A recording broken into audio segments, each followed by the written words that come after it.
I'm a female writer, and what's interesting about the wizarding world is when you take physical strength out of the equation, a woman can fight just the same as a man can fight. A woman can do magic just as powerfully as a man can do magic. And I consider that I've written a lot of well-rounded female characters in these books.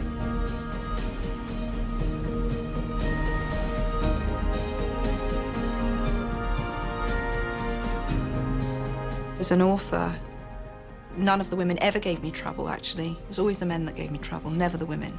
But Harry came to me as Harry, and I never wanted to change that. Because switching gender isn't simply putting a dress and a pretty name on a boy, is it? A lot of preoccupations and expectations are different on men and women, and so the books would have been incredibly different, I think. Considering the protagonist is a male, I don't think it was so obvious at the beginning that she very much wanted to portray her female characters as very strong-willed and sort of admirable, but as the films went on, I think you can really see it.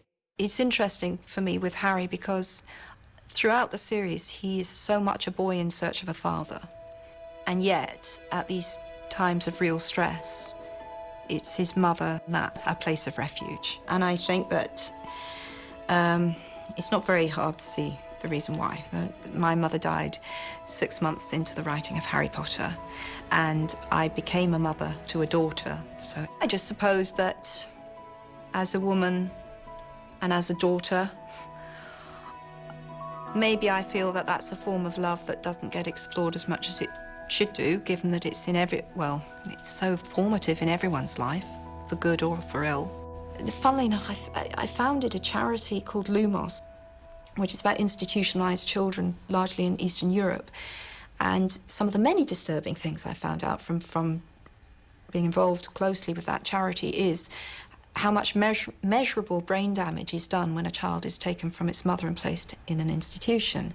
And when I say measurable, you can scan the brain and you will see that pathways haven't been made, and you can never get that back.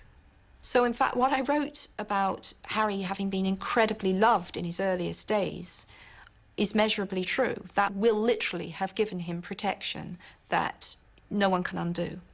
His brain will have developed in a way that Voldemort's brain didn't, because Voldemort was, from the moment of his birth, institutionalized. So I suppose, yeah, Lily was representative of safety in a way that a father couldn't be, because he's constantly told, you look just like your father, he's got to live up to the expectations of his father, his father, his father. But Lily is something different. Lily's the person who stood by the cot and tried to stop her baby dying.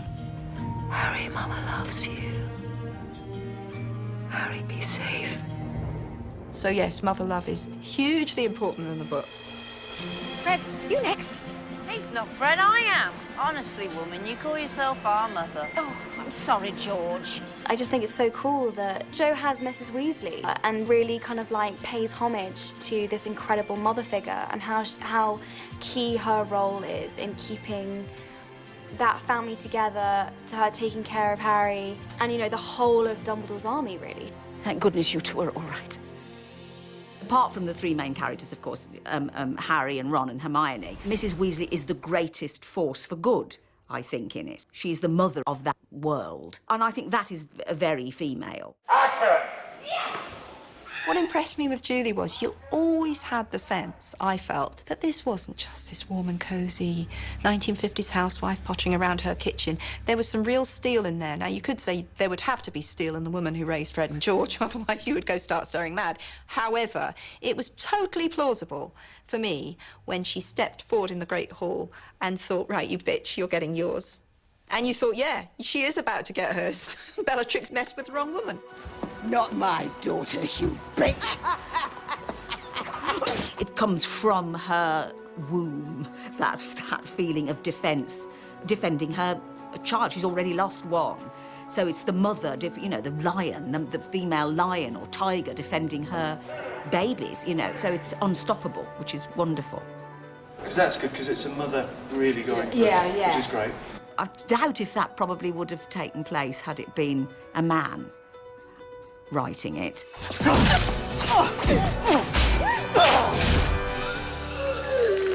I really enjoyed killing Bellatrix, and I really enjoyed having it be Molly that did it.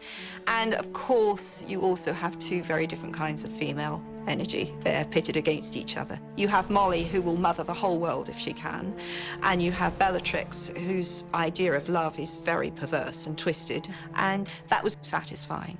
But there was something else I wanted to do with the way that Bellatrix ended. And this was very important to me. Very early on in writing the series, I remember a female journalist saying to me that Mrs. Weasley said, well, you know, she's just a mother. And I was absolutely incensed by that comment. Now, I consider myself to be a feminist, and I'd always wanted to show that just because a woman has made a choice, a free choice, to say, well, I'm going to raise my family, and that's going to be my choice. I may go back to a career, I may have a career part-time, but that's my choice. Doesn't mean that that's all she can do. And as we proved there in that little battle, Molly Weasley comes out and proves herself the equal of any warrior on that battlefield.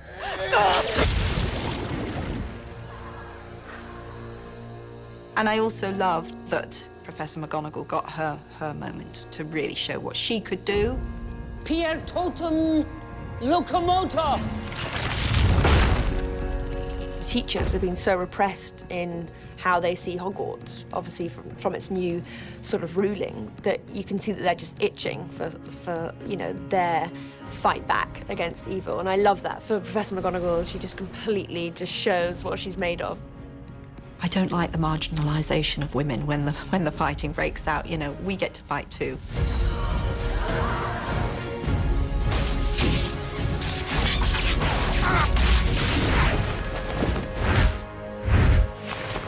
I really wanted that. In fact, there was an earlier draft. I know there was, at one point, it was Harry who took on Snape in that confrontation, and I really didn't want that to happen. In the book, Minerva McGonagall is the one who does it, and for me it was very important that she did that. I felt that you know, I had a lot of fully fledged members of the Order of the Phoenix who were female and who were fighting alongside the men, and I really needed to show some female Death Eaters. And Bellatrix is the female Death Eater par excellence.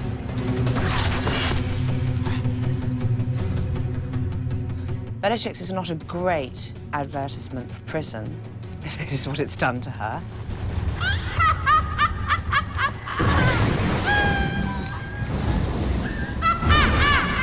But she is doing everything for Voldemort, and she follows him over the precipice like a lemming.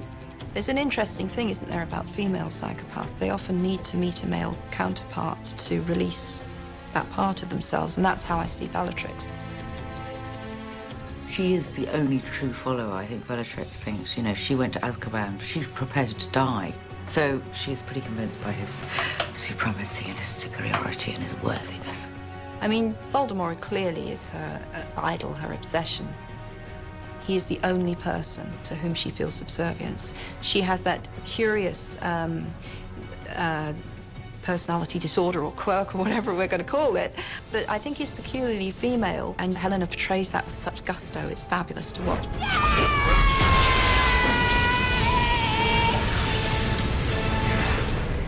However, it's my strong feeling that of the two sisters, Narcissa and Bellatrix, Narcissa is a much more decent person. It's interesting that J.K. Rowling decided to do that. She decided that the woman that would risk her own life to save her own son understands loyalty and understands preservation of life. I think one could argue that Draco, who is ultimately revealed not to be an evil character, Draco got his goodness from his mother. And ultimately, there's an echo of what Lily did, quite a conscious echo of what Lily did right at the start of the story, at the very end of the story. At the start of the story, Lily dies to keep her son alive. At the end of the story, Harry lies pretending to be dead on the ground, and it's her mother who saves him again, because she's trying to get to her own son. So that was that was closing a circle. He was saved there by Lily, and he's saved there by Narcissa. Is he alive?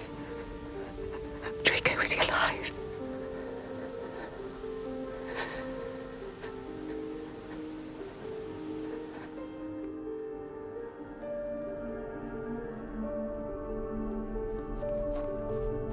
I do strongly express my worldview in the books.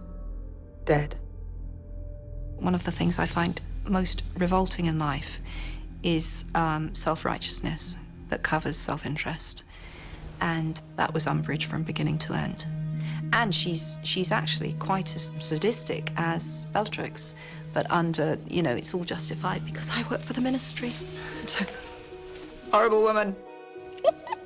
She has this kind of like horrible double side to her, where on the outside she's all fluffiness and pinkness and niceness and ugh, and then on the inside she's just evil, just like pure evil.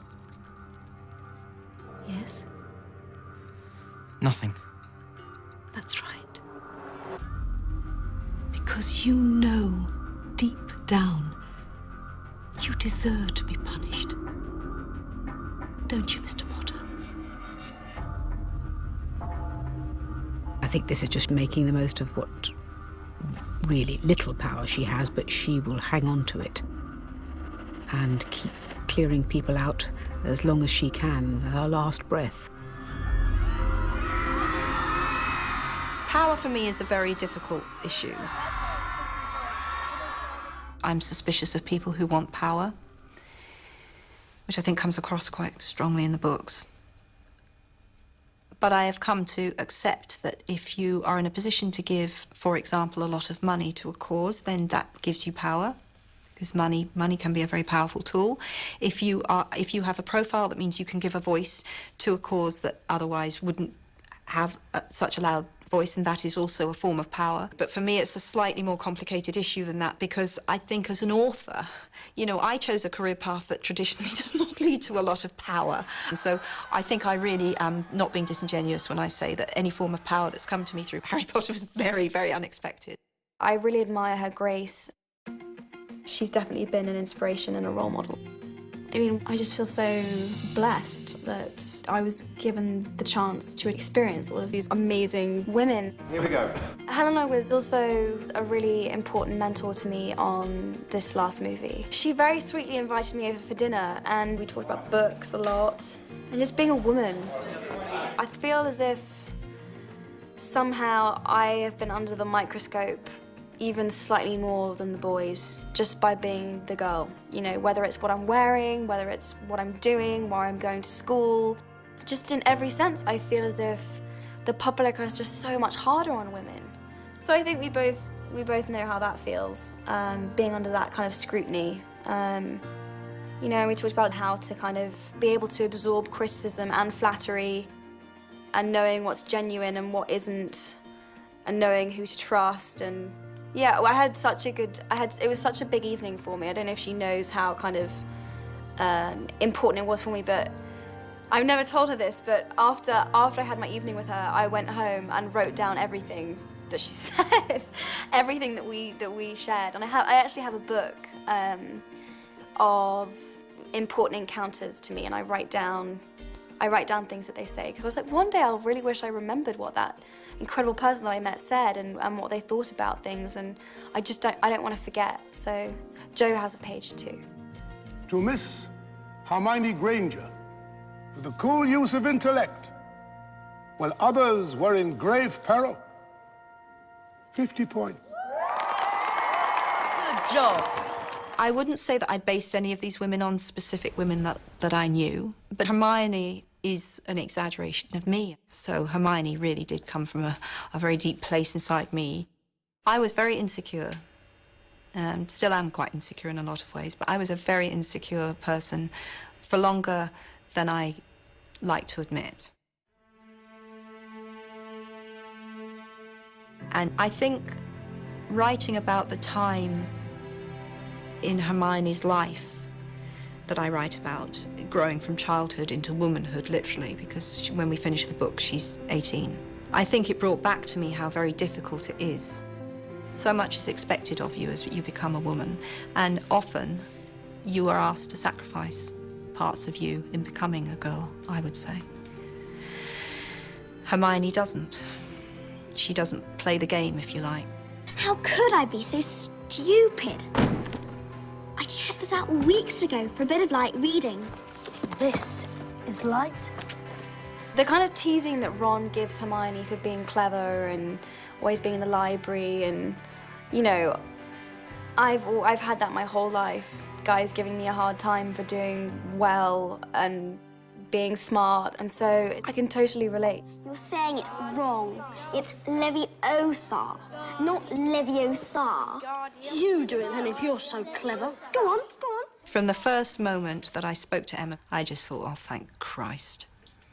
I did, because, you know, who knew who they were going to cast as Hermione? I was more worried about Hermione than anyone else. I thought, you know, are you going to get a girl and put her in glasses and then she'll, you know, because that shows she's clever? I mean, how many times have we seen that happen? And I spoke to Emma on the phone. She was very young. I think she was 10.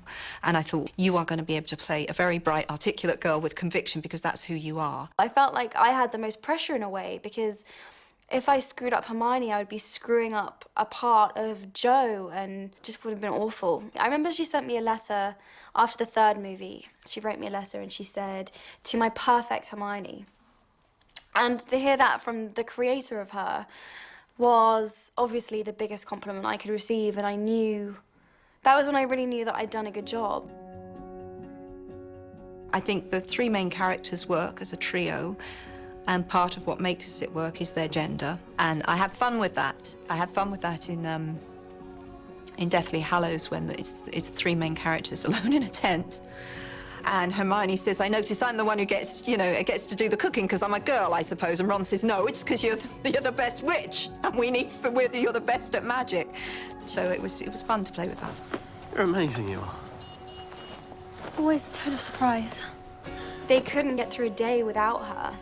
She really is, she's the brains, she's the best at spells, she's always 2 steps ahead. She's very much part of the action.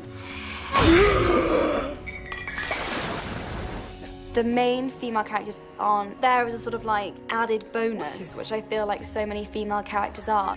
Even Ginny is this incredibly powerful, stubborn, intelligent, quick-witted woman. She's another kind of girl power figure.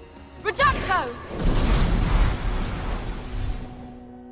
Obviously, as Ginny's character develops, you really see her as very independent, and I think people portray female characters as very loud and chatty and needing to show their maybe sexuality, and although it's not really needed. So I think that's what makes, I think, Jo Rowling's female characters very strong, because they're a bit more naturalistic and a bit more down to earth.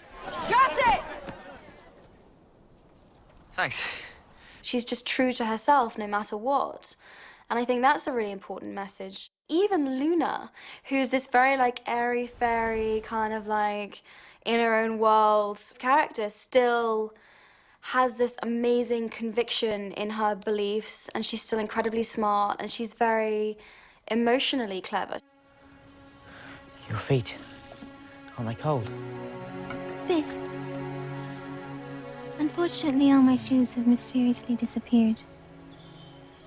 I suspect Nargles are behind it.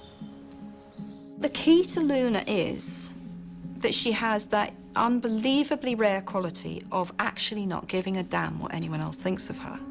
Now, if we as adults say honestly how many people we've known like that, I think very many of us would say none. And Luna's like that. She doesn't actually care. She's so comfortable with being different. She's fearless. And I loved writing scenes where Luna and Hermione were together, because Luna and Hermione are the absolute antithesis of each other, and yet I love them both equally. What an interesting necklace. It's a charm, actually. Keeps away the Nargles. It's sometimes very difficult as a woman to say, well, actually, this is who I am, and I'm not going to pretend otherwise. But that's the only way to be truly happy, so that's what I would want to say to girls particularly. Well, people still love the books, so I hope they'll maybe read them to their children, and they'll read them to their children. That's every author's dream.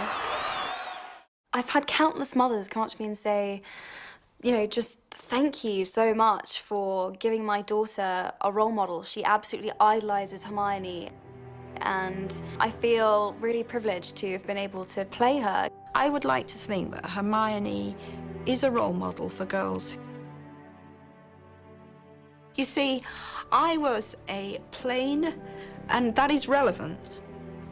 That, you know, that is relevant. That's not a trivial thing when you're a kid.